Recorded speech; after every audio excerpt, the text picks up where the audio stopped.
Welcome to Tell Me Your Story, New Paradigms for a New World. I'm Richard Dugan, your host, and I thank you for joining us here on the program. Always nice to have you folks along to be listening to our guests and the conversation that we are going to have. And this one's a doozy. I'm going to tell you right now that this one, it transcends paper, okay? There was a movie called The Kingsman with Samuel L. Jackson as the main evil character, and he's sitting in his convertible, I think it was a Mercedes, and he was sitting there leaning back with a pencil and a yellow legal pad saying, "This is the only form of communication that can't be hacked." Well, that's kind of what we're going to be talking about today. Not pencil and paper per se. The other stuff, technology, and all that comes along with it, the good, the bad, and there are times when it's just downright ugly. We're going to talk with Jenny Black. We're going to talk about the media trauma care. Media trauma care is kind of the general conversation that we're going to talk about. She's the founder of Media Trauma Care, licensed marriage and family therapist, and she's got a book called Inner Technology: How to Be Human in a Digital Age. And Jenny, thank you so much for joining us here on the program using the digital technology that we are here to, I don't want to say complain about, but maybe become a little bit more aware of. How are you? I'm doing great. Thanks for having me, Richard. Oh, it's a pleasure to have you. And there are those, I know some people who are interested in becoming what is the term is called, they want to become transhuman. It has, you know what that means, right? Oh, I don't. Tell me. Transhuman has nothing to do with gender. It has everything to do with technology. Now, I have a crown in my mouth. I have a lens implant. Those are the only two artificial parts of my body. So I am on my way to becoming transhuman. There are people who have pacemakers. They have artificial knee joints, hip joints, elbow, and the list goes, artificial hearts maybe. Although I haven't heard too much about that. Now it's mostly transplants. Be that as it may. And that is what, as you smile there, that is what is called a transhuman. I know some people who actually want to be fully they want their consciousness to be placed into a robot so they can live, I guess, forever. So I'm not sure I'm too keen on that. But I will also tell you, on the other side of the technology wheel, there are a lot of people who are concerned about privacy. And what is so funny to me is how willingly they give up their privacy to private companies and corporations through their cell phones, their tablets, their computers, their smart TVs, and the list goes on. But boy, if the government should do that, oh, no, you don't. And I'm just sitting here going, but you just gave it away for free. How many people do you think know that they're giving it away? Oh, I'll tell you, yeah. Do you think that I feel like for myself, it was already given away before I knew I had any choice in the matter.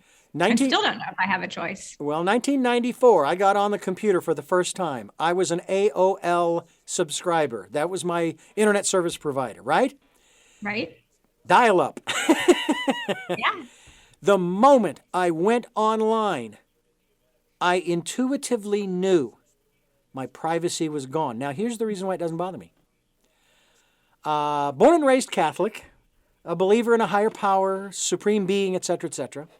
According to the ancient wisdom teachings, this higher power is omnipotent, omniscient, and omnipresent, and already knows everything about me. As we speak, right now, there are close to 8 billion people on the planet. And I sit here going, what difference does it make if they know? And besides, most of the 8 billion don't care because they're too busy just living their lives. And so if the NSA were listening in on this podcast, broadcast, and videocast, I say I am flattered that you find what we're talking about so interesting that you would listen. I am flattered. My God, I'm excited about that because that means I have more listeners. I've got a subscriber in the NSA who is scrubbing through every word that I say to see if I am a compliant American or a terrorist or a bum or whatever the categories are. I don't know. And so it doesn't bother me. Now, there aren't many people like me. Matter of fact, Richard, what does bother you the most for yourself or concerns you the most for yourself in relation to the media? What concerns me more than anything else is those, and they are creative people, who develop the viruses and hacking ability to disrupt my day-to-day functionality on my technology. That's what irritates me more than anything. It's like, you are so creative. You created this virus, this worm, this malware, this backdoor to disrupt what I am trying to accomplish in my life. Why can't you create something of a positive, productive nature that would help the rest of us instead of undermine our ability just to, it would be like somebody out. We have a main street called State Street. Now, I don't know where you're located, but I'm sure you have a main street there. And if you were walking down the sidewalk, it's the equivalent of somebody coming up to you, facing you, putting their hands on your shoulders and saying, "No, you're not going any further. No, I'm serious." That's how often does that happen to you? It has never happened to me, but that's the analogy. No, I'm saying how often does do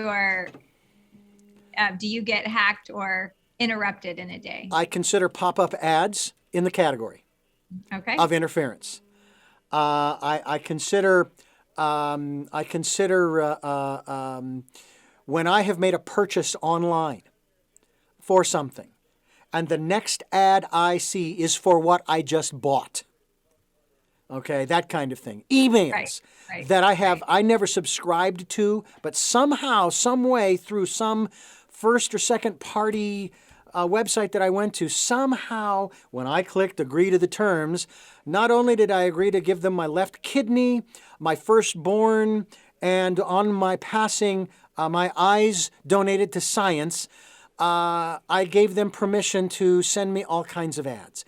Those are the things that I find disruptive. Mm-hmm. Yeah, I like the word disruptive. Yeah.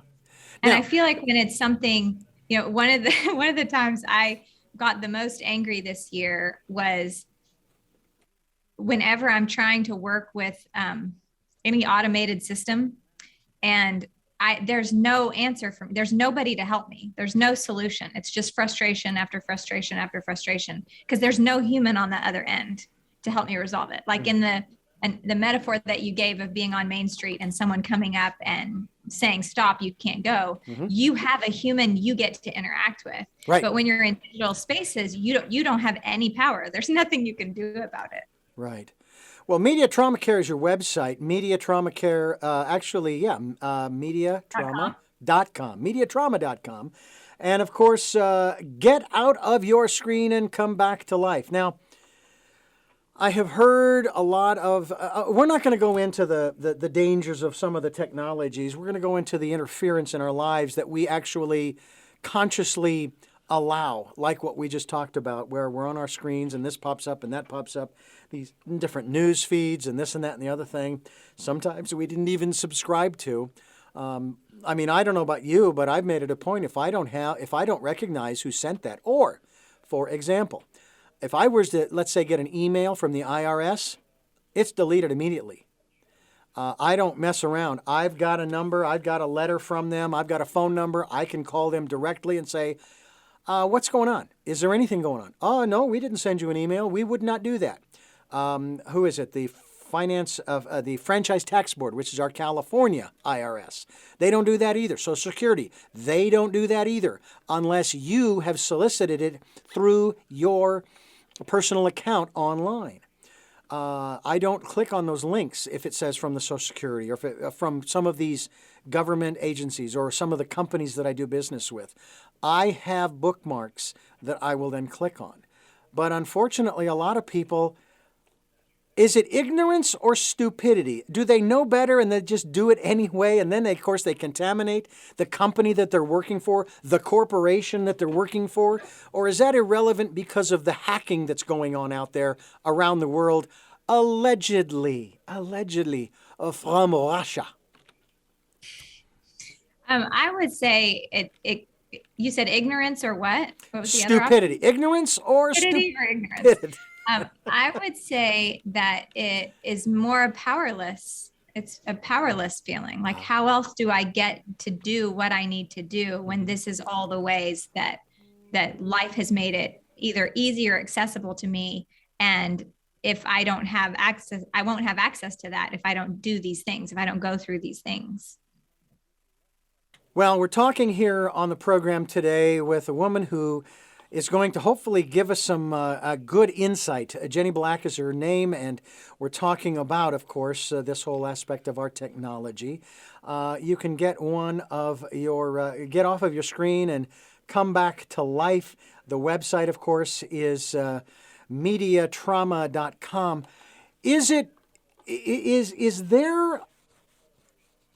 Has there been a category of PTSD labeled to this yet?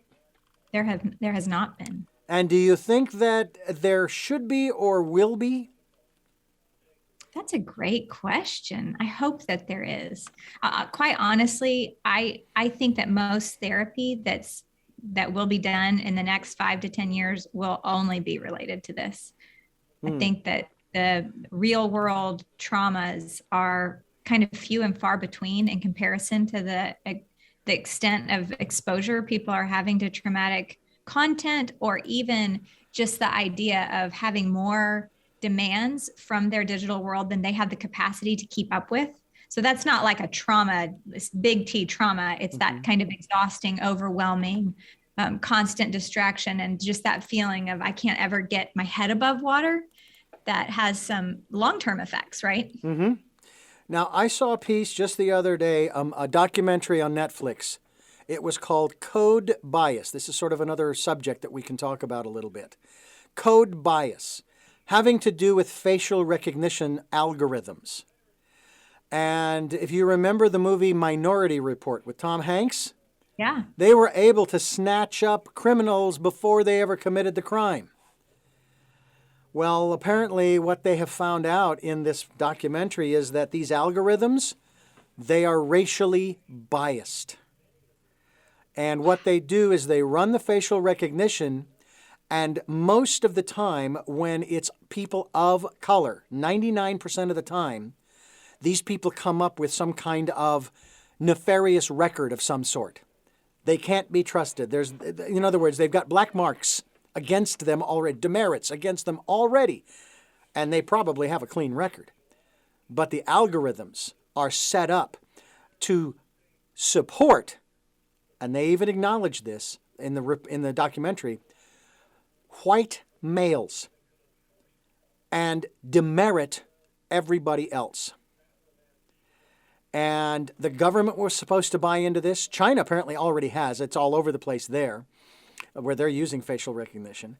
There were some companies here in the States that are creating this, Amazon, I think, and Microsoft and so forth. And it's just real interesting how what is being marketed to us based upon those kinds of things. I mean, biometrics, that's different in terms of using like your thumbprint on your phone to open it, okay? And that's what I have. So someone's going to have to take my thumb in order to get into my phone.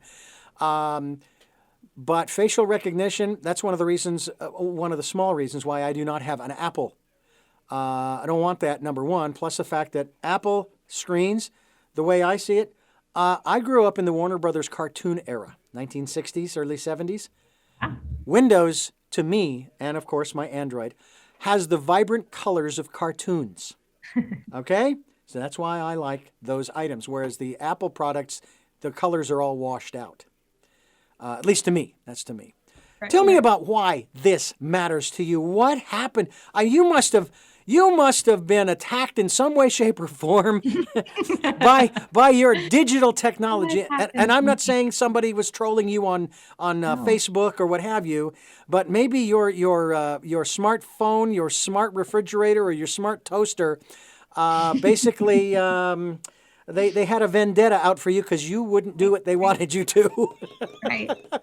So I think it was 6 years ago now. I was facing all of the, when you're a therapist or in any profession that works with a lot of trauma, you experience vicarious trauma. So you hold a lot of trauma. It's not uncommon to then also suffer consequences, suffer the symptoms of PTSD. And I was starting to have that, just high levels of burnout, overwhelm, not sleeping well, all of the stuff, and took a sabbatical.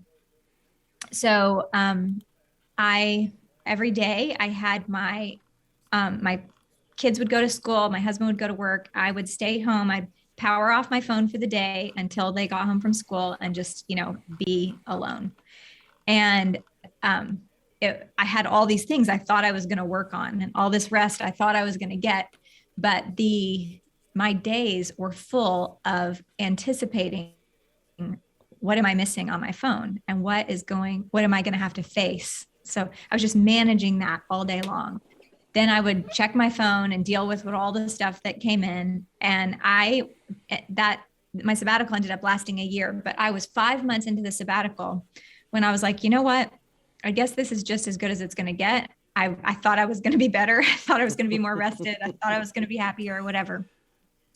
And woke up one morning and my phone was broken. It wouldn't turn on. It wouldn't power on. And I was like, hey, this is awesome. And I was like, I can't, I'm going to give myself one day without getting my phone fixed and just see what this day is like. And it was a magical, magical day. And the next day I was like, well, everybody survived yesterday and it was okay. So for 30 days, I didn't get my phone fixed. And I went on 3 trips during that time. Every trip I went on, I was like, this is the best trip of my life.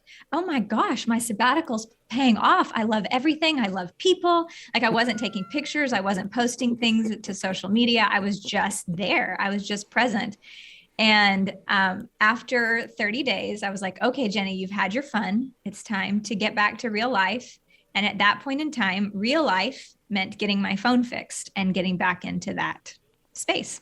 So I got my phone fixed and almost immediately was put back into the same exact place I was before I even went on my sabbatical, which I describe as kind of the just low level depression and kind of that hum of anxiety behind everything that I did. And like, oh, I'm never going to get it all done. And everything's so hard and blah, blah, blah. Even though I had a really great life. So got my phone fixed and just thought, okay, it's time for you to be done being on vacation. It's time to get back to reality. Ironically, reality on my phone. So that lasted for about 2 months. And then one day I had left my phone in my car, forgot about it, woke up the next morning and went to get it. And I'd left my car unlocked and my phone had been stolen. Excellent. And I actually saw the clouds part and the sun started shining and birds started singing. And I was like, I'm free again. I'm free again. And I had not ever had one conversation with anyone about this before. This was before anyone was even acknowledging that our phones were anything. Like it wasn't even something that I thought to be a part of my sabbatical care plan. And that second time that when my phone was stolen, I thought, oh my gosh, something is going on with me and this phone that is way bigger. This isn't just a phone. Something else has happened. And I haven't had an iPhone since then. I have a flip phone now. And I was like, I'm going to see how I can make it in life without this, because it was controlling my entire life. And just not having it for one day was more than going on antidepressants had helped me, was more than 5 months of my sabbatical had helped me. And and my kids were they were in high school at the time. And I was very concerned if this was affecting me this way. And I had a fully developed brain and a very healthy support system. What was happening to my kids? So when I started realizing the power that it had, I just became really obsessed with seeing how is this showing up in our lives and how is it affecting us and what can we do about it? Do we have any power or autonomy or choice in the matter of letting this run our lives? Yeah. You see this scene behind me? Those who are watching on YouTube can see this. Those who are listening to the podcast or broadcast, you haven't got a clue. This is a picture that I took in 2004, sitting on a giant granite slab, 3 to 4 feet hanging over the edge of this cliff. I'm going to swing out of the way so you can see this. All right. This is looking down. All right. I want to drop my phone in there. Okay. However, I'm an environmentalist by heart, by nature, and I would not pollute the oceans in that fashion. Where's my hammer? I got to find my hammer. That's how you fix things of technological persuasion. You use a hammer. I find it interesting, too. I had a call from a woman that I was going to interview on the work that she was doing, and then she got off on some tangent about how she was being harassed on Facebook by some actor in Hollywood. And it's like, no, that's not what the show's about. Well, but you need to help me, blah, blah, blah, blah, blah.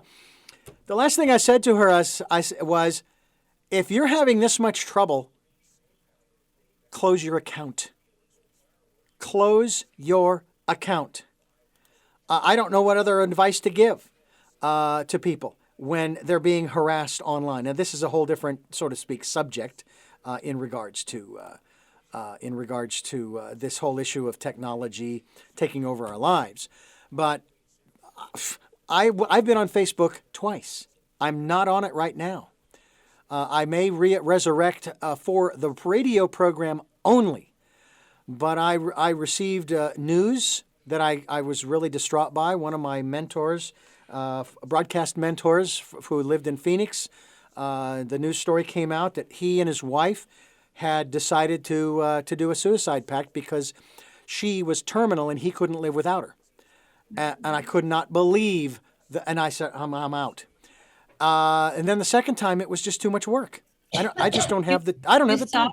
You saw that on Facebook. That's how you found out about it. Yeah, they put that on Facebook. Yeah, they posted that news story on Facebook because he was a prominent Phoenix broadcaster. Wow. And I grew up as a kid listening to this guy. As a matter of fact, I even got to work with him for a few months when I was working for the station that he worked for at that time. So anyway, so it was like, okay. And the second time, what was the second story? The second story was I just wanted out. I was like, I don't have the time to keep posting this stuff. It's like this is driving me crazy. I'm already uploading the programs, the podcasts, to SoundCloud, and thank goodness I've set it up to where the RSS feed is at other websites, other podcast websites like Spotify, and I've talked about this regularly on this program. That's where we're available for the podcast: SoundCloud, iTunes, TuneIn Radio, Spotify, Amazon Music, iHeartRadio, and the list goes on. And of course, YouTube, where people can see the videos. That's pretty much all I've got time for. But to have to mess around with Facebook. Now, I also know there is a way on SoundCloud, if I have a Facebook account, to post directly to Facebook. And I may do that. Like I said, I've been told that now there's a new category of sign-ins, a category of Facebook accounts. So I may look into that. But I think that's one of the things I find so interesting. I'm doing this interview with you right now, okay? And right now we're about 24 minutes in. And I'm actually looking at my email. I'm not checking it. I'm just looking at the ones I haven't read. 15. Since we started, 15. Right. And that's in my personal account. I don't know what's in the company account. So when I'm done with this interview, I'm going to have to weed through 30 or more in emails. And it's like, I suppose it's easier than getting the junk mail in your mailbox at home, because because at least you don't have to throw it in the trash. It's just a click, delete, delete, delete, delete. And that's, it's seconds. People say, Richard, I don't know what your problem is. It takes seconds, milliseconds. But still, it's time away from the things that you love to do. Now, how do you, Jenny, make sure that you set aside the kind of time to, what would be the word, decompress from the technology to get back in, to get back in your right mind? Oh, that's good. I love that, right mind. That's a great phrase. Well, one of the things we start with is, what do you love? Do you even know what you love? So what kind of things do you love to do? What do you want to do with your life and your time? Yeah. Well, I love doing these interviews. I mean, if I was doing this all the time, I'd be a happy clam. Matter of fact, I was dealing with some issues prior to this interview for the last couple of hours, and on the phone or emails or whatever. And I'm going, when is this interview? Oh, 12:15 local time. Okay, just hang on. It's coming, it's coming. And then I don't have to deal with technology. I can just deal with a human being on the other end of Zoom. All right, there's technology, but we're not playing with it. Right. In spite of the fact that I did change my background image just to make a point. I love, in Santa Barbara, I don't know if you've ever been here, but we have. I have. All right. Well, then you know about the San Ynez mountain range that runs east to west. Yes. We live up at the top of Old San Marcos Pass, or the 154. We live at the summit. I got to tell you, that is the greatest drive up. Okay, not down, up, because we're getting up out of the city and out of that energy. Talk to me about your research, your study, if you will, your experiences with this digital technology and the energies that come off of the pieces of equipment that we're dealing with. Not just the screens, because sometimes we will have the box in the same room that we're in that has the hard drive and the motherboard and all of the peripherals and so forth. And then these energy waves, they're just bombarding us all the time. Have you done some research in that regard? You know what? That is really not a part of the work that I do. I have learned some things about it, and I do find it to be concerning. I just don't feel like I have any, I don't know, any idea what I could do about that. Okay. But I do. Yeah. Go ahead. But I do feel good about sharing is just understanding mental health. And understanding, obviously, how essential it is to the future of society and humanity, and that it's being compromised by the expectations and demands and ways that we're expected to use technology. But I wanted to go back to that part about what you love, because I feel like it's really important for people to connect to what they love about life. Before they make themselves just get off their phone. Like, it's so easy, as you know, we could both wake up and get on our computers and the work would never end. The emails it's infinite. All of it's infinite. The information we could research is infinite. The people that we could contact is infinite. The videos we could watch are infinite. And so if that's where we start and end our day, it can crowd out your reality. And even though there are all these really amazing and beautiful things that we get to see and participate in online, our bodies, like you and I right now, we're getting to have this interview here on Zoom, which is really awesome. And I love it. And I'm thankful that we have that technology. But you and I our bodies are not getting to experience each other. We're not getting that attunement and how human bodies need another body to kind of align themselves with. And so the more and more experiences that we have, even if they're positive experiences that are lacking that human connection, the more our brains will feel connected, right? My eyes are connected to you. My ears are connected to you, but I'm not cellularly having an experience of you. So there's this separation of, wow, I had this great conversation. I'm really connected with this person, but I have not had that human contact, which is no big deal for me because I have that human contact in my life, right? You're right. Okay. But if I didn't, which has happened to a lot of people during COVID, Mm-hmm. your mind will start to suffer because it's getting some needs met, but it's not a complete experience of it.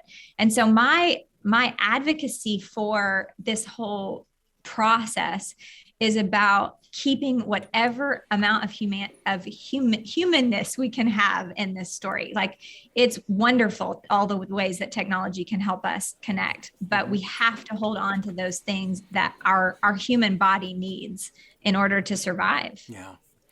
Well, we're talking with Jenny Black, and she's the author of Inner Technology. We're going to talk about that here in just a second.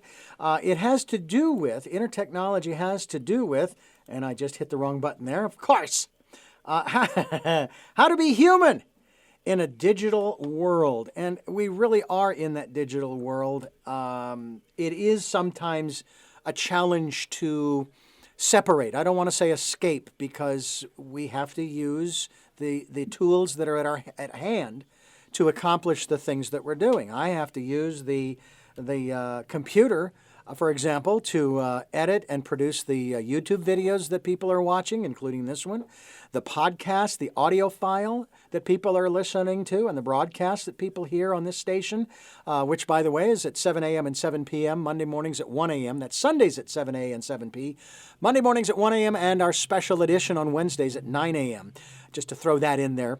And, of course, we will be linked to your website as well, Jenny, and I think that for a lot of folks, oh my goodness, there's no question that this life has become quite a challenge for us. We're still trying to, there are some people that are still coping with some of the issues that have been going on in their lives. This is the other aspect of it too. It's not enough that you have this coping issue as far as trying to deal with the media trauma, as you describe it.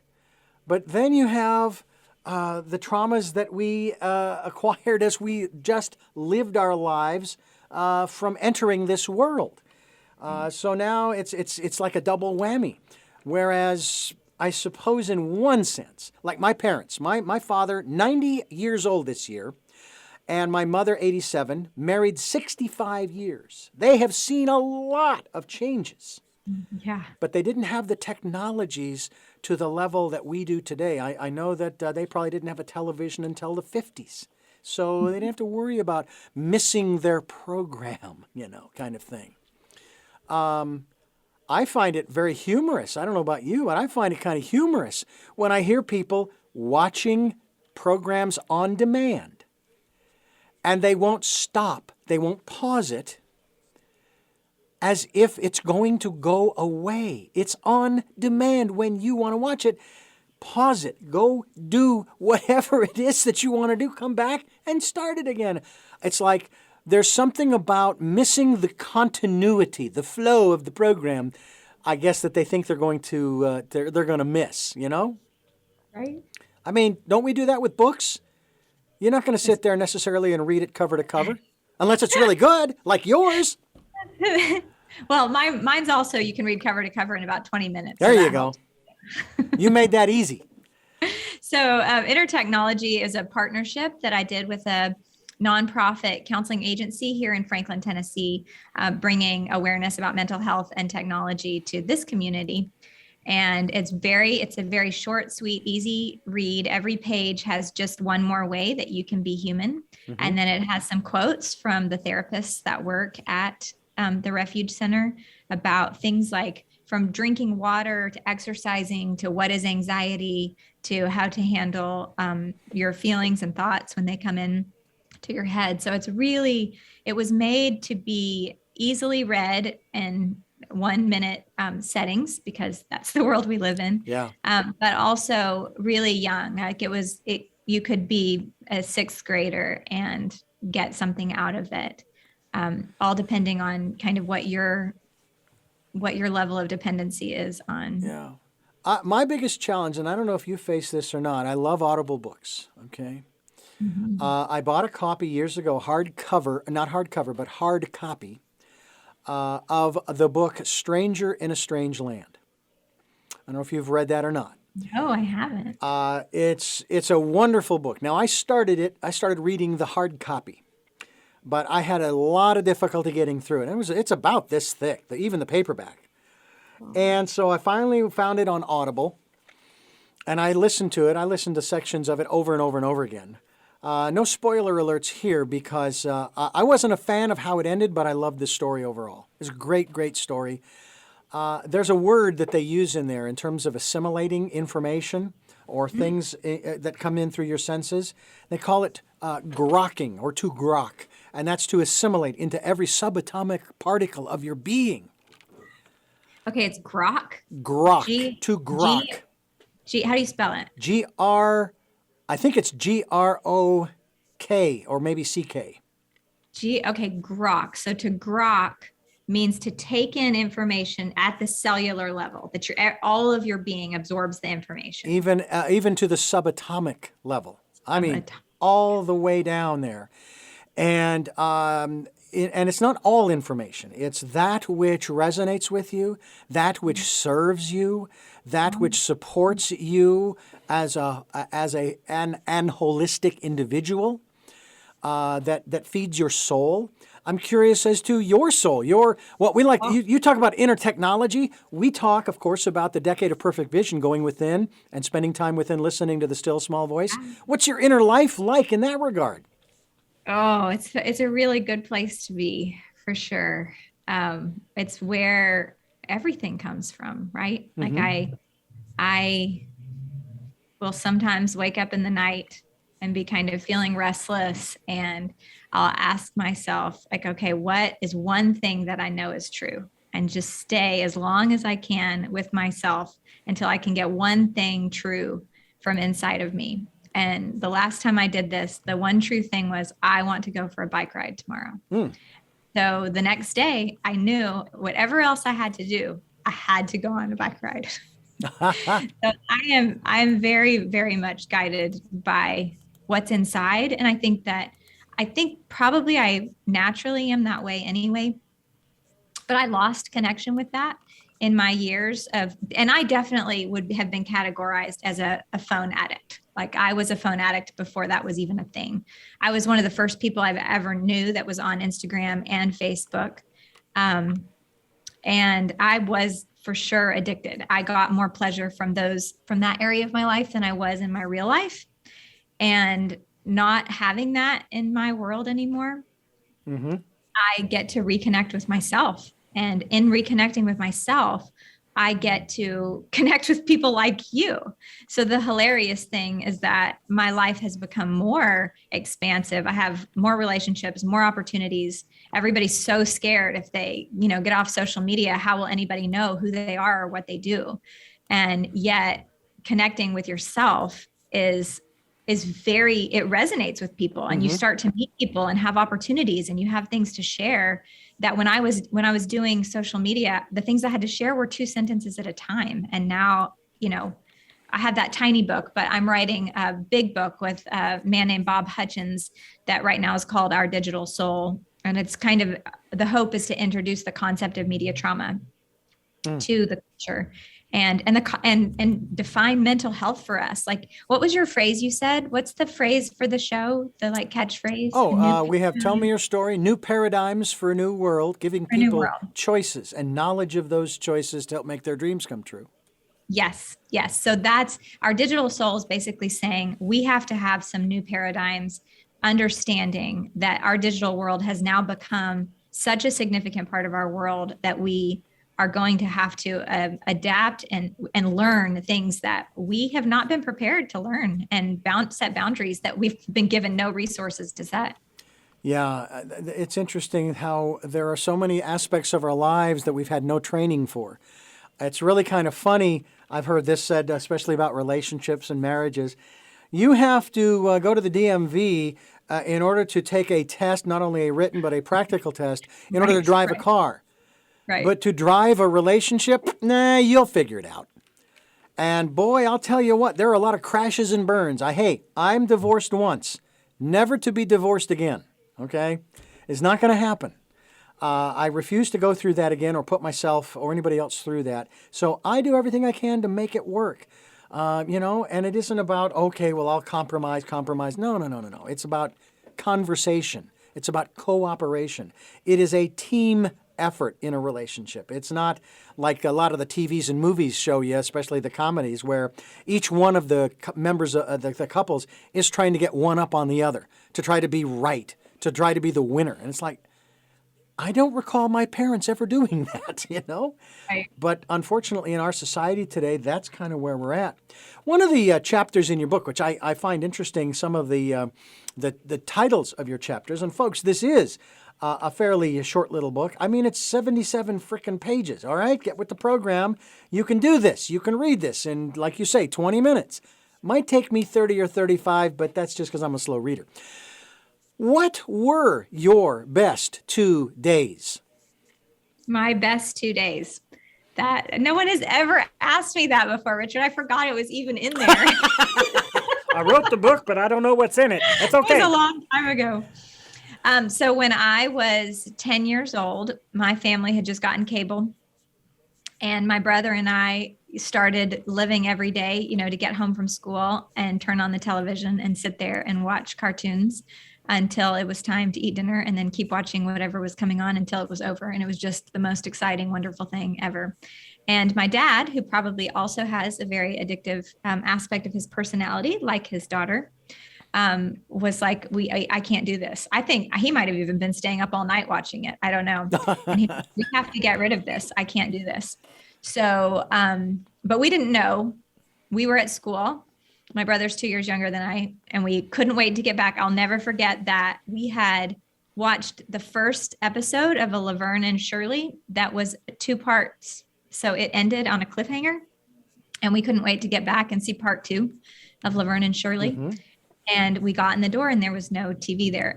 In my memory, the TV was actually by the trash, on the side of the road by the trash can. And I mean, we were devastated. We were just like, the world is ending. It's over. And I mean, what's there to live for? And I don't know how long it took me. In kid time, it felt like it took a really long time. But I literally remembered about making mud pies in the backyard. I made mud pies that day. I found my skates in my closet. I went skating. And I told my parents, this is the best day of my life. Wow. And like, I was remembering how to be a kid again. And remember, I was 10. Mm-hmm, right? Yeah. I shouldn't have lost my childhood that early. And we didn't have a TV, and I left, until I think they got a TV at some point after I graduated from high school, but we didn't have a TV all of my growing up years. So obviously I'm a bit predisposed to dramatic counterculture moves to regain my sanity, thanks to my dad. And the second day was the one I was telling you about. That's exactly how I felt when my phone was broken. And then again, when it was stolen, I felt like my life was being handed back to me, a life that I forgot I even had a right to. And I want everybody to know that they have a right to enjoy life. And as long as technology is helping you to enjoy life, then it's a good thing. Yeah. Right? As long as it's helping you do what you love and bring your talents to the world, that's awesome. Yeah. But if it is keeping you from health and wholeness and mental health and just enjoyment of the small things and the big things in your life, then changes have to happen. It's not worth that. Yeah. You see what's behind me? Yes. All right. Folks, for those who are not watching the YouTube video, behind me is a photograph of the interior of what I will always refer to as the Bob Ballpark in Phoenix, home of the Arizona D-backs, who became a World Series champion team in 2001, beating the infamous, or famous, New York Yankees in 7. I was beyond ecstatic because when the team came to town in 98, I'm going, great. Okay, it'll be years before we even get close to the playoffs. They're a brand new team. Then they get to the playoffs. Yeah, okay, great. But it'll be years before they ever even get close to the big dance. And the next thing you know, 4 years in, and they are at the big dance. And it was thrilling for me because now I could say, I don't care where I move to. I can say, yeah, I'm from a World Series home town. It was exciting. Do you remember in the movie City Slickers, the first movie? You ever see that movie? Yes. Billy one of my Crystal? favorites. Remember the three of the guys are riding along, and Mitch, he says, what was your best day? And he starts to describe his best day, and then the next guy describes his best day. This was in '93 when I saw this film. Yeah. So I've got these buddies that I created this men's group with. And we liked to go hiking because sitting around the house just reading from the book Iron John by Robert Bly, it just wasn't enough. It was good, but it wasn't enough. And so we decided to go hiking. And then one day they said, hey, let's go up to Woods Canyon Lake in northern Arizona around Flagstaff. I've got a boat, but I need to have some help refurbishing it. It's fiberglass and so on. So I helped the elder. He was a professor, an actual professor. And I helped him to refurbish it. He actually brought it over to my two-car driveway, and we put it up, and we did all the stuff needed, and then we put it on his truck, and we went to the store and got all the stuff for the camping trip that we were taking that weekend, which was Labor Day weekend that particular year of '93. And I thought about that scene and what it meant by the best day. Now, that first day that I still call my best day, didn't start out that way. Because the guy I was with, the professor, was trying to tell me, a young man of 33 years of age, how to wash dishes. I come from a family of 8. Do you honestly believe that my parents let us get away with not doing dishes? I knew how to do dishes. Got a little irritated. That's the ultimate insult for you. Oh my God. It's like, seriously? You telling me I don't know how to wash dishes? Did he tell you, or was he showing you how to wash it? It was a combination of telling and showing. And why were dishes involved in this story at all? Because we had just had our meal and we were cleaning up the campsite, which was very disorganized up to that point. I mean, we just pulled stuff off of the truck. I tried to organize it, but he just didn't want to have anything to do with it. So I finally was trying to start a fire. By the way, we tried starting a fire. I still can't believe I did this. That could have been my last year with gasoline. Could have been your last day. It could have been because we tried starting the fire with gasoline. And he says, here's the match, light it and run past it. Now these were big... No. Don't ever do that. No, don't ever do never. that. Can you make a public service announcement? Don't ever do that. No, don't ever do it. But this was a big concrete ring. So it was contained, but I ran past it, dropping the match, and it just went whoosh, obviously. Anyway, I'm trying to cut up some more wood to put on the fire, and he's just going on and on and on, complaining. And finally, I took the axe. He thought I was going to hit him with it. I came down on a piece of... Because of the dishes comment. That was totally unacceptable. That's correct. I came down on the piece of wood that was laid to me perpendicular, came down on it, and the two pieces that were cut in half flipped in opposite directions. I let go of the axe. It was stuck in the ground, and I walked up the hill, away from him. He finally followed me up the hill and said, you triggered my PTSD. He was a Vietnam vet. I said, I don't care.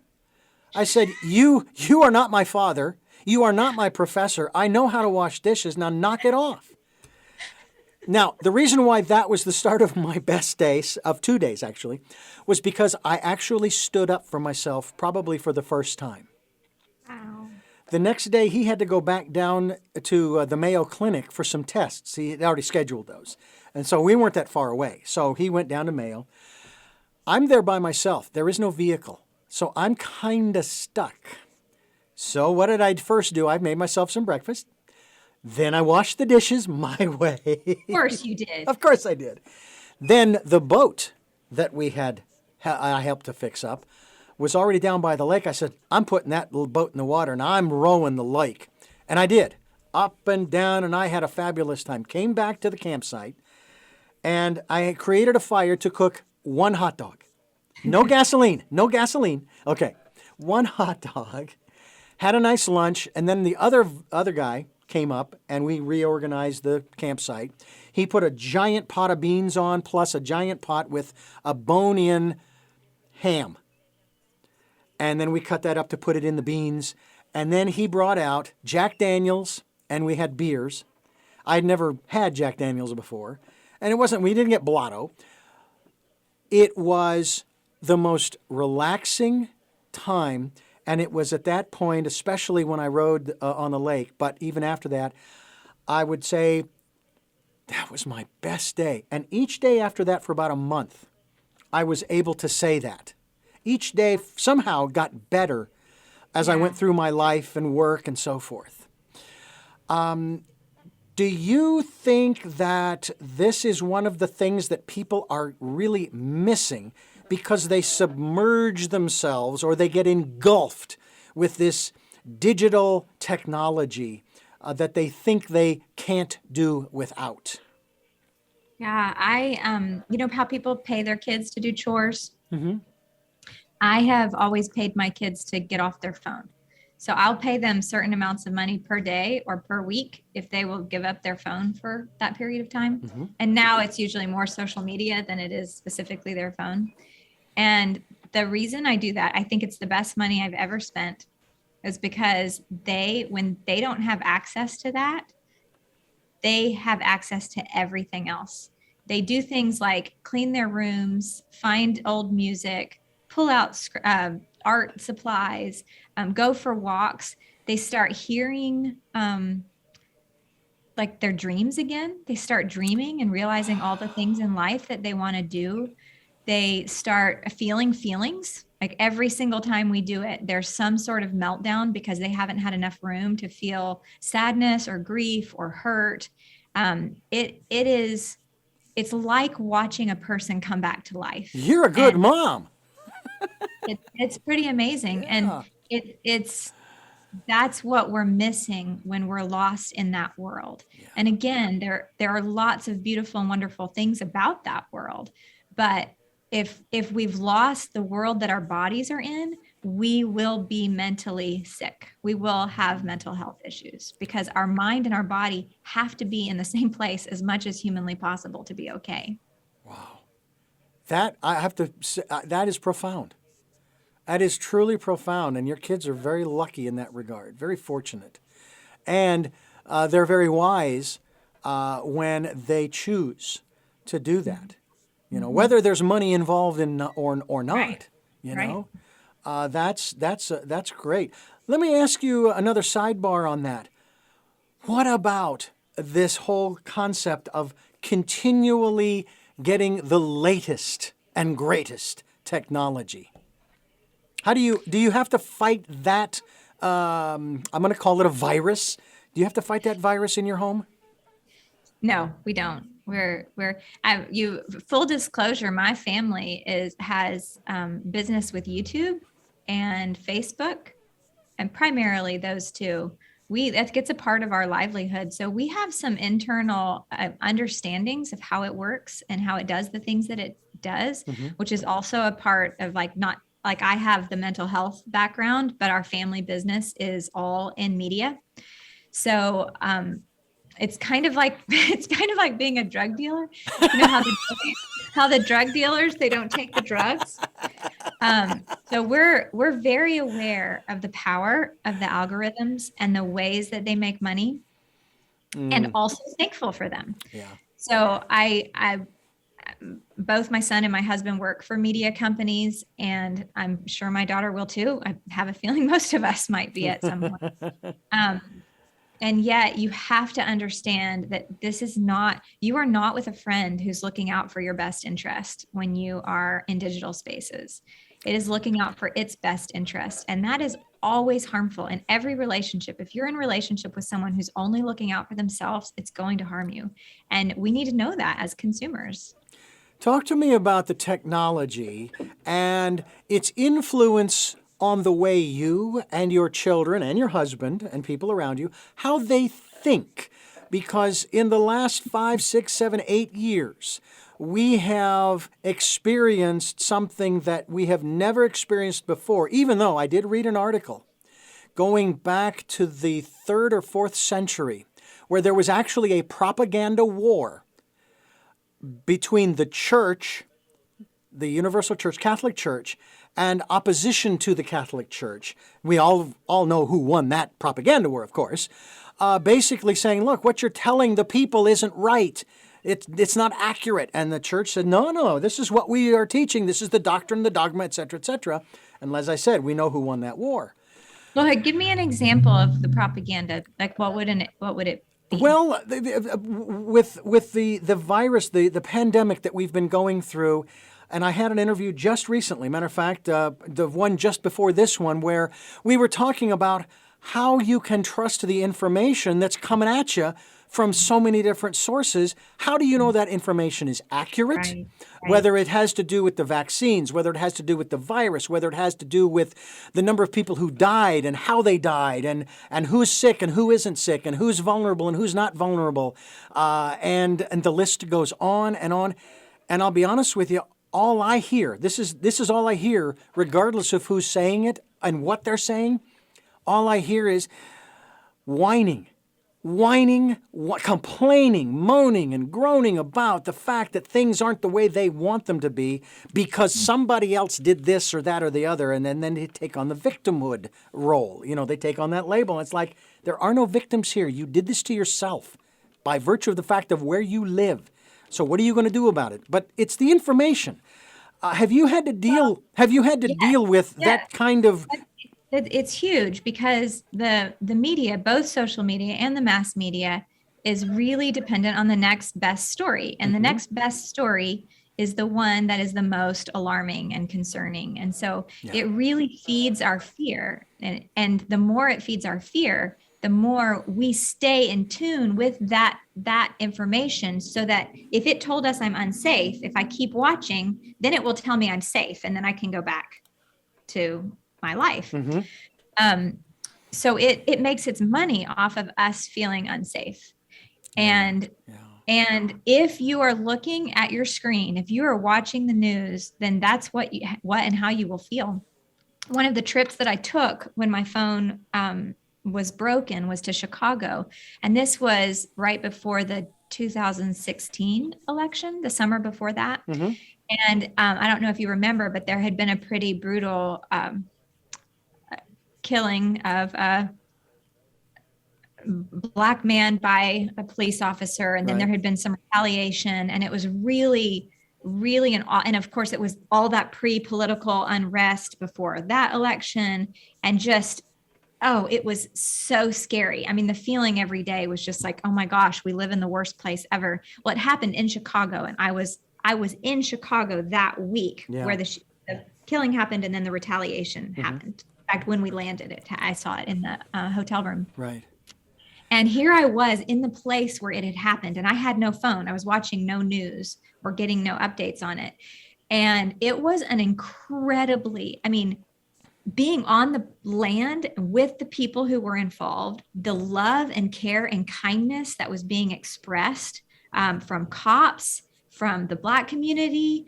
It was so, like, they were treating it like a trauma has just happened to our city, and we're going to love on each other and care for each other. And that's what I got to experience there, not watching it on the news. And so I came home. My son, who is a journalist major, totally has got to stay up to date on what's the latest, most awful thing that's happened. And he's so tenderhearted and was in so much pain all of the time. And I said, we were out on our front porch in Franklin, Tennessee. And I said, okay, I want you to look around where you are and tell me what you see. And he said, I see our neighbors. I see houses. I see kindness. I said, is there anybody that you see that you would not feel safe, that you think if something bad happened to you, that they wouldn't help you? And he's like, no, they would. I said, that's our life. That's your life. That's reality. You are in a safe place right now. And don't let your phone tell you you're not safe when you are. Yeah, and I get bombarded sometimes by people who do follow the social media and the news media. In spite of the irony that I am in broadcasting, I've worked for news and information stations most all of my career, with only 2 exceptions. And it's hard sometimes to shield myself. Okay, because I can't really turn it off. I can turn it down. Right. But here's my perspective, and it kind of goes along with yours, and that is, I know that mankind's history is rampant with man's inhumanity to man. All right? I know this. It's not going to change anytime soon, although, again, I like to be the optimist, glass half full kind of guy, right? And so I don't need to be inundated by that information because I already know that there are people out there who that's what they're doing. They're being unkind to their fellow man and woman and child. And I don't need to see the details. It's like someone was killed, all right? Well, someone was killed 5,000 years ago, 500 years ago, 50 years ago. And the only difference between those three stories is the location, the names of the people. The location and the names of the people and how they were killed. But they were still killed brutally. And there are conflicts around the world that have been going on for centuries, and it's the same issue. It could be for religious reasons, political reasons, ethnic reasons, etc., economic reasons, resource reasons. Doesn't matter what the reason is. The fact is, this is going on. Why do I need to bombard my brain, my senses? One of my chapters in my book, Choices, 5 Steps for Life, you first make a choice. But one of the steps along the way is match your personal input to your choice. My wife, my present wife, went through a diagnosis of cancer, surgery, and chemo. And I asked her bluntly, early on, do you want to live or do you want to die? I may not like your choice, but I will respect it and I will support you in it. Thank God she's still alive today, 20 years later, and she had chosen to live. All right. So when I put this list together, personal input has to do with the things that you read, the people that you associate with, the programs that you watch, the music that you listen to, and anything that comes in through the 5 senses, okay? And then, of course, I would encourage people to spend time going within, okay, to listen to that voice, that divine voice, that still small voice. So I know this stuff goes on, but why? Why do I need to bombard myself with it? What are your thoughts in that regard? Well, it's really a big conversation because we have come out of a time where information was power. Mm-hmm. And so, and bringing awareness to things means that you can bring change to things. Mm-hmm. And I really do believe that. I think that that's true. Unfortunately, the way that we're getting that information, and what I tell people all the time is, I get the information. I can read a newspaper. I hear the conversations in my town. Like there's no big story I ever don't hear because I am not on social media. Right. I get it. I don't watch the news and I still know what's going on in the world. So trusting that what you need to know, you are going to know. But also, this is really, really, really important to me. We all have our own life stories where we're going to have traumatic experiences, right? Mm-hmm. That's going to happen. And we will have people who are traumatized in our communities and in our families. And we need our resources to be able to help ourselves and the people who are in our communities when it is our time. Yes. And what's happening through the media is that everyone is getting traumatized for every incident, which is removing helpers from the story, because I can't help you if I'm also traumatized. Yeah. So if I've never watched the George Floyd murder. I've never seen that. Mm-hmm. I never will see it. I don't have to see it to know what happened. And because I haven't seen it, I was teaching a class during that time. All of my students had seen it. I had the capacity to hold that space for them because I was not flooded by my own vicarious trauma from having watched it. Mm. I had the capacity to be a helper. So I think this idea that not being informed means putting your head in the sand is really counterfeit. It's really you need to stay healthy so that when the trauma comes into your circle, you have the capacity to care for it. And you also need to stay healthy because when the trauma, it's going to be your trauma someday and you don't have any choice in the matter and you need your resources for that. Yeah. That is a very good point, and I'm glad you made that. And you instill this into your family as well, into your kids, or have into your kids as they have grown up. And I've heard some interesting comments about millennials, about the various, and I've never been able to figure that. I mean, I guess I'm a baby boomer on the. I'll call it the near end. The far end is the other end, like I don't know, what is it, the 40s or 50s? I don't know. I'm 61. Okay, I'm 61. So wherever that puts me on the scale.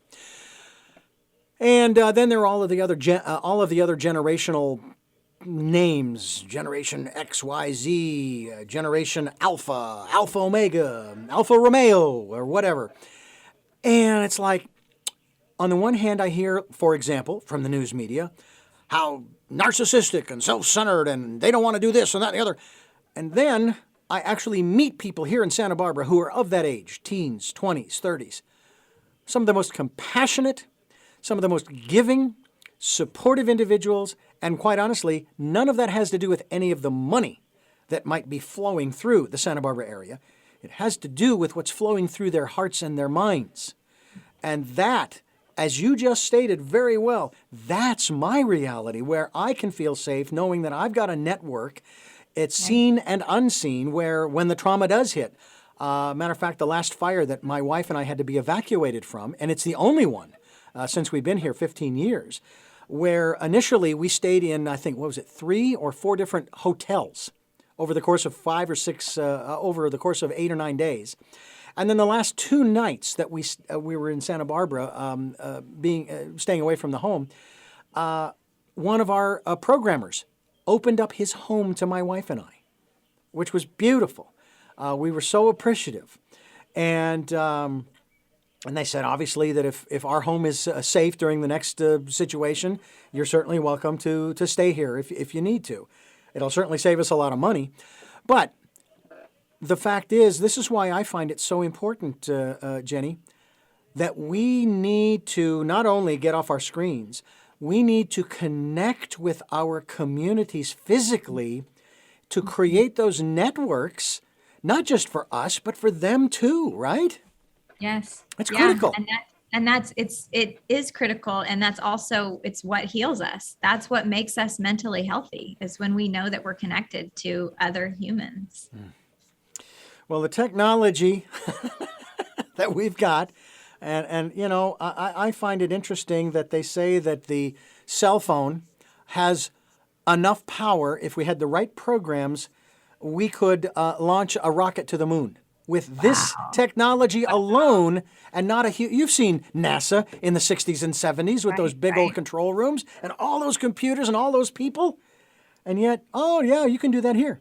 I mean, I remember... I want to speak back to the, I guess, millennials. And go ahead. Gen Yes, Z. please. Mm-hmm. So of course, I think they're the best generation. My son was born in 1999 and my daughter was in 2001. So they're on each side of those generations. And just from my extensive study of them and their friends and that age group, when anybody older than them really understands what they have to face and deal with every day, what they've been exposed to, the pressures that they live under, most people will say, I would have killed myself if I was in middle school and high school and had to do that. And I think that they are incredibly strong, incredibly. They are doing so well for what they're living under. They really are in many ways like children of war, but the war has never been acknowledged. They live in it quite absent of any kind of adult care or supervision or support. And they are still going to college, having jobs, being a part of really powerful movements that are important to them, still dreaming. I have the utmost respect for that generation. And I think we owe them a tremendous amount of care. I asked my daughter's best friend, when I was doing a television interview, I said, what do you want the public to know? What do you think they know? And that they need to know about your age group. And she said, stop judging us and start helping us. Oh man, that's great. That is beautiful. I mean, as I said, I'm 61. I've always been thrilled about the fact that I was born in 1960 because it was divisible by 5, 10, and 2. And it was easy to keep track of how old I was as a kid growing up. Right, exactly. It was always easy. So when I saw the calendar and 2020, and I said, wow, I'll be 60. That'll be so cool. Because I kind of epitomize a line from one of my favorite musicians, John Denver, where he says, changes somehow frighten me. Still, I have to smile. It turns me on to think of growing old. And it did. It still does. I mean, there are. Right. I do still have now. I still have those moments where I'm going, could I go back to when I was 12, please? Finish that Laverne and Shirley episode. There you go. There you go. Or finish watching that Warner Brothers cartoon with Bugs Bunny and Yosemite Sam. I say, son. And but it's here I am. We're in the 21st century. We're now, some would say this is the first year of the 2020s. I say it's number 2, okay? Don't argue with me. That's my position, okay? And I always thought that, oh yeah, the 21st century, the Jetsons, flying cars and apartments up on those big spires like the Needle Dome, the needle, Space Needle in Seattle and so forth. Nothing. Now we do have electric cars, and they are starting to work on making them fly. Okay, so we're getting close. But I've often felt that because we get so distracted, and I think maybe that's the right word to use here. That is the right word. That's a really good word. We get distracted by this device or the best case scenario, distracted. Yeah. Worst case scenario, harmed. Harmed. Yeah. But we get distracted from what we really want to do. And this is part of, if you will, the subtitle of this program, Tell Me Your Story. We're looking for those new ways of living. And the reason is because the old ways don't work. Just look around you. They aren't working. And the people who are in charge haven't got a clue because they're more interested in themselves. They're more self-centered than community-centered. And I'm not going to sit here and pass judgment per se.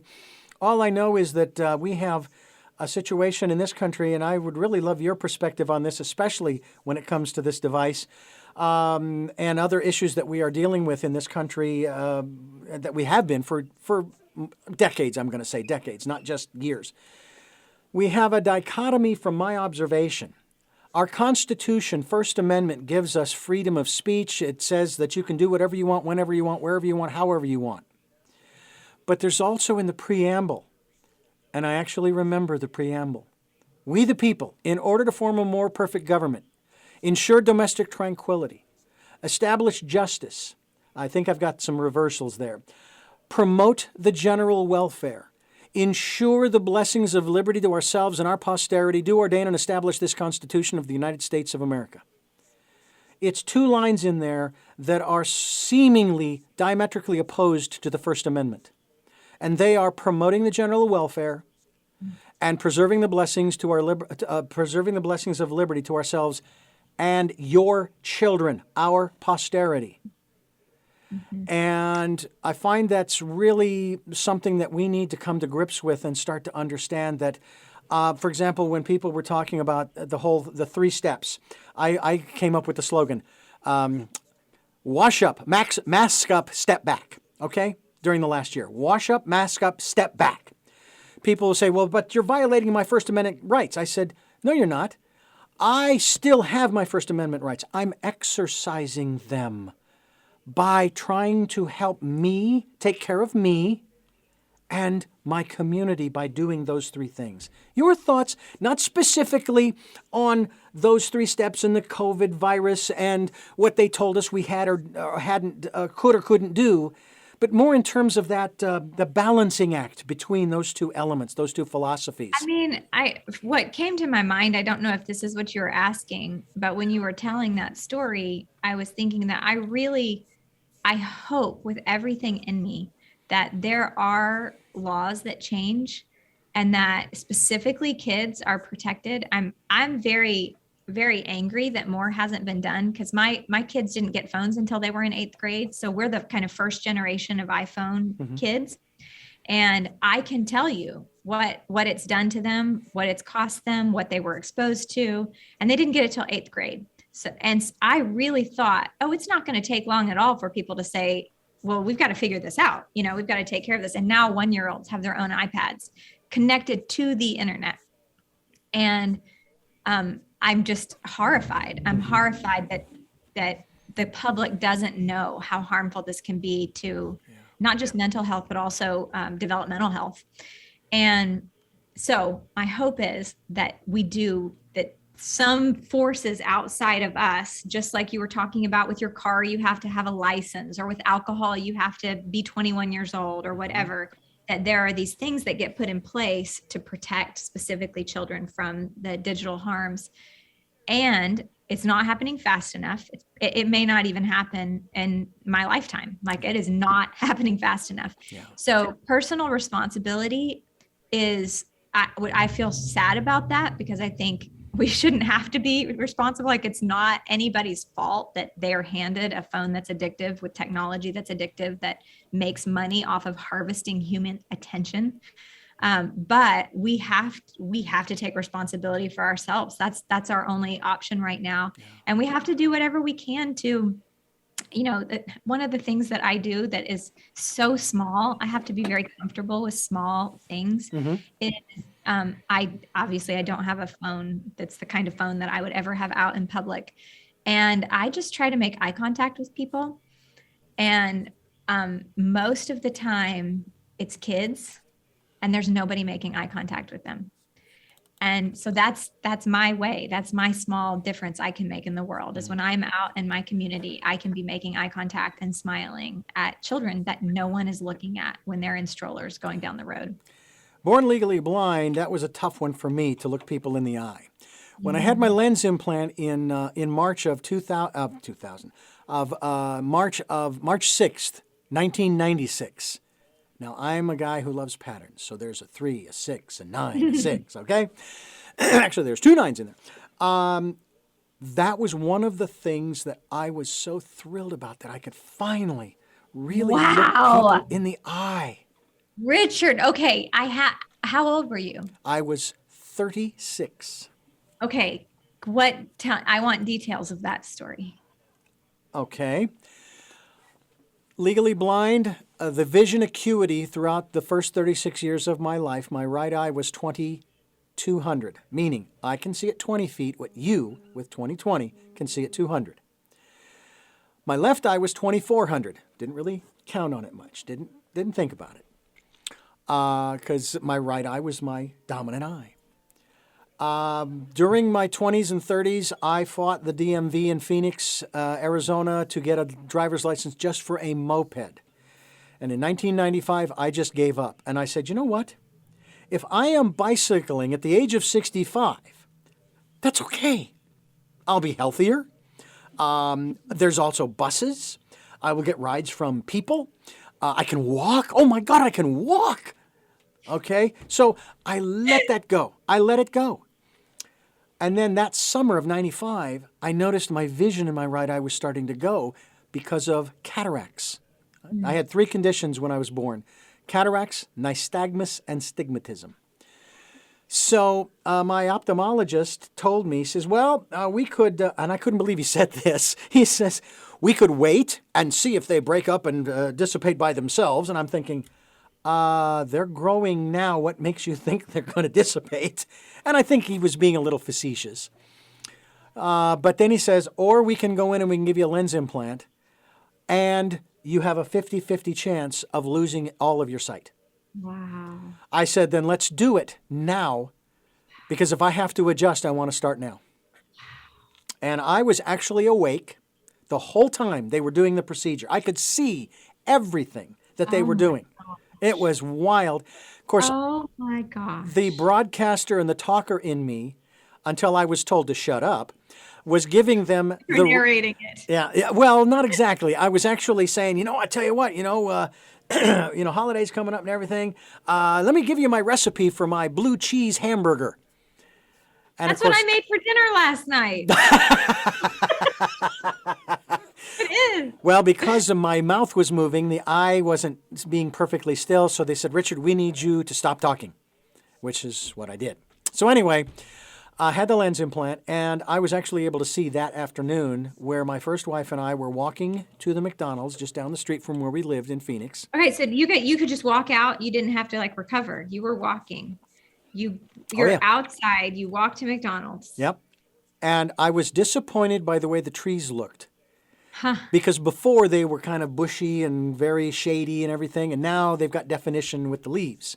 But the big thing was when we went into the McDonald's, for the first time, I was actually able to read that particular menu in that restaurant from the other side of the counter. I could not do that before. I will tell you as a sidebar that my wife at that time, who I'm no longer married to, made a statement that really took me back. I was shocked that she even stated it. Now, she was totally blind. She had guide dogs throughout our marriage, and she said, "I hope that I get to benefit from your new sight, from your newly acquired sight." And I'm thinking, well, what makes you think you wouldn't? You know, it's like we're a couple. How would you not? Why would that even have to be stated? Well, obviously now we're divorced and she doesn't. But you know, that's a whole other story for another therapist program. But I was able to get a driver's license in Phoenix, going through what they call the medical review program. I had 20/80 without corrective lenses, 20/50 with, and basically what I'm wearing now. And then when I moved to California, went through the same process with my ophthalmologist, 20/80, 20/50 with. And I've been keeping my right eye in check with the drops to make sure that glaucoma does not set in. And so far, I've been very, very fortunate. Wow. And I actually was in awe when we moved and drove for 12 hours from Phoenix to Santa Barbara. We were going through LA that evening. It was the 8th of May, 2006. And I didn't even realize it. And then all of a sudden it dawned on me. I'm looking around. Wow, I'm actually driving through LA traffic. My wife was in the Subaru pulling a small U-Haul trailer. I was driving in a rental van with the two of the dogs and some other stuff that we took with us. There I am driving through LA traffic. Are you kidding? Wow. And I really do try to keep that in mind, even when I get on the 101 here in Santa Barbara, and I remind myself, do you realize that 30 years ago you couldn't do this? Wow. Richard, that's incredible. So, And that, I mean, how amazing. And that goes back to just the eye contact, what I was saying, that eye contact really heals us. mm-hmm. And for you to get to realize it's a privilege. It's a privilege. Oh, yeah. Yeah. Now, and one we just miss out on. I know I'm not always able to tell the eye color, but at least I'm able to focus on the eyes, you know, without, and continuing to blink without staring, you know, freaking them out.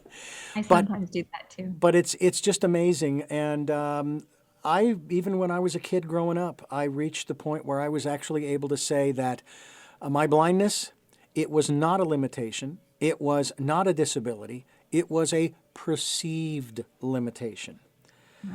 The biggest fear I had getting into radio was queuing up black vinyl records. That was my biggest fear. Yeah. I learned how to pull an album from the record rack to the turntable and cue up the song, because usually after a while you know exactly which track from that album, that artist, in like 5 to 7 seconds. And I even had some people who wanted to pray for me for my healing, to restore my sight. And of course, restoring the sight meant it would go back to 2200 and so forth.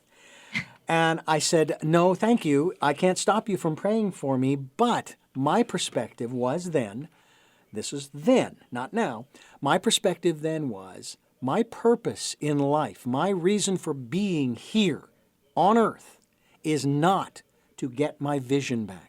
It is to serve you, to give you the best quality production values that I can, so that whatever your message is, and this includes you too, Jenny, whatever your message is, people need to be able to understand it clearly and succinctly with no distractions, so they can decide whether or not they want to follow up. Or maybe they agree with some of it, they don't agree with others, but at least they heard it all. So, like I said, then in 96, boom, and there you go. And then we moved here, and I've been here for 15 years. I don't know what's next. I'm excited about the prospects. As I said, I'm an optimist. And to me, the prospects for this program, Tell Me Your Story, are that we are coming to the end here. And I want to thank you so much for joining us here on the program. This has been a thrill for me. I've been very excited about this conversation, and I know that we've got a long way to go. I know, but if we have opened up even one set of eyes or ears to take in this information and start to put it into practice, then they will take it to someone else, and it's that drop in the still water and the ripple effect. And that's what we're doing. And before I let you go, I do have 3 final questions that I ask all of my guests. Before I ask you those 3 questions, however, I need to address you, the listener and the viewer, and remind you that we're here on Sundays at 7 a.m. and 7 p.m., Monday mornings at 1 a.m., streaming live at those times at richarddugan.com. Don't forget about the Wednesday 9 a.m. special edition of Tell Me Your Story. We hope that you will join us for that one as well. Podcasts are on SoundCloud, iTunes, TuneIn Radio, Spotify, Stitcher, Player FM, iHeartRadio, Amazon Music, and bunches of other places, too numerous to mention. And as of this particular broadcast, podcast, videocast, we're at 38, almost 39,000 listens on SoundCloud, and that's going back to January 2018. As I've said before, Jenny, I have no idea what that number means. All I know is I like it. It works for me. And I have 29, soon hopefully to be 30 subscribers on YouTube, where you can also watch these interviews. We have a channel called Tell Me Your Story. What else? And we hope that you will spend some time during the Decade of Perfect Vision, spending time sitting quietly, even if you just take 5 minutes. That's all you have to start with. 5 minutes. Go ahead and set the alarm on your technology. Maybe play a little soft music from Spotify or something, and just close your eyes, be at peace, listen to that still small voice, and then come out of that and then hit your day having some fun and enjoying the life that you have. And if you enjoy the programs we're bringing to you and they resonate with you and you'd like to support us financially, we would gratefully appreciate any support you could give us financially. That's why we have a PayPal as well as Patreon account. PayPal, all you have to do is put in the email address richard@richarddugan.com, and that is how you can donate, support us. We are not nonprofit. Don't get me in trouble with the IRS. I did that 20 years ago. I don't want to do it again, not because of the nonprofit, but because I had my own business, Jenny. And I didn't realize that when it was all over and I filed my taxes with the Form C and all of that other stuff, I owed them $3,000. So I said, I'm not going to get in trouble. So we're not nonprofit. So whatever you contribute is gratefully appreciated. So now, let's jump into those 3 final questions that I ask all of my guests. And again, thank you so much for giving us so much time. Number 1, who is Jenny Black? Wow. I get that reaction a lot. Wow. Who is Jenny Black?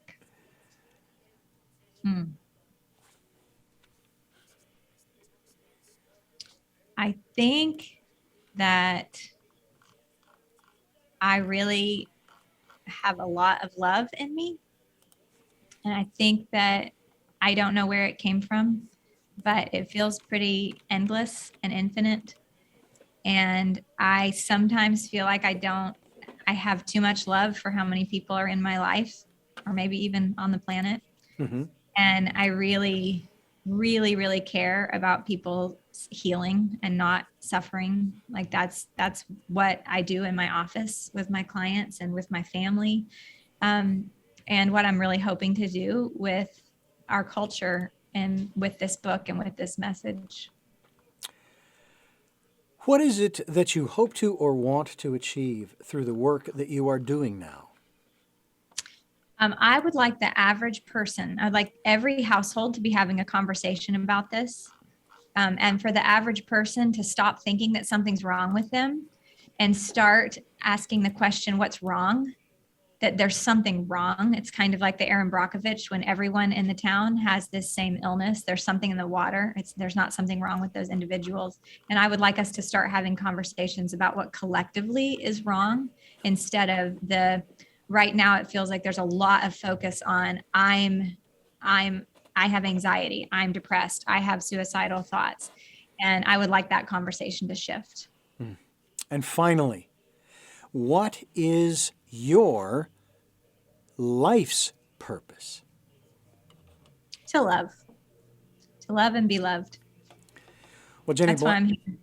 Jenny Black, I want to thank you again and remind people of the website, which is mediatrauma.com. The book is called Inner Technology: How to Be Human in a Digital World. And maybe one of these days we'll talk a little more about the whole transhuman thing and see where that goes. But I'll tell I prefer being human with you, Richard. I'm with you there. I am also grateful for those people who have had the opportunity, when they have lost various limbs Right. or organs and so Right. forth, that there are replacements so that they can continue to Absolutely. function. That's exciting. But I'm with you. I would rather stay human and live out my life as it was designed to live out. And I'm hoping I outlive my great-grandmother, who lived to be 100. So I still have another lifetime to go, Jenny. You So sure do. we may do this again very soon, I hope, or maybe when I'm in my 70s or my 80s or 90s. You know, I may even have to outlive my dad, because he's only got 10 years to go to to 100. Wow. But I thank you again for joining us here on the program, and I It really was do such a appreciate it. pleasure. I really am so thankful to have met you, and I'm happy you're out there in Santa Barbara with my daughter. That's where she lives. Well, wonderful. Well, That maybe we'll makes get her in here Maybe too. And you'll run into each other and you'll get to experience the goodness. well, as they say, this is a small fishing village, and you end up running into pretty much everybody eventually. Well, I'll tell her to look out for you. Absolutely. Just look for the guy with the hat. And I want to thank you for listening to and watching Tell Me Your Story, New Paradigms for a New World. We are giving you choices and knowledge of those choices to help make your dreams come true. And until our next broadcast, podcast, videocast, love to lol.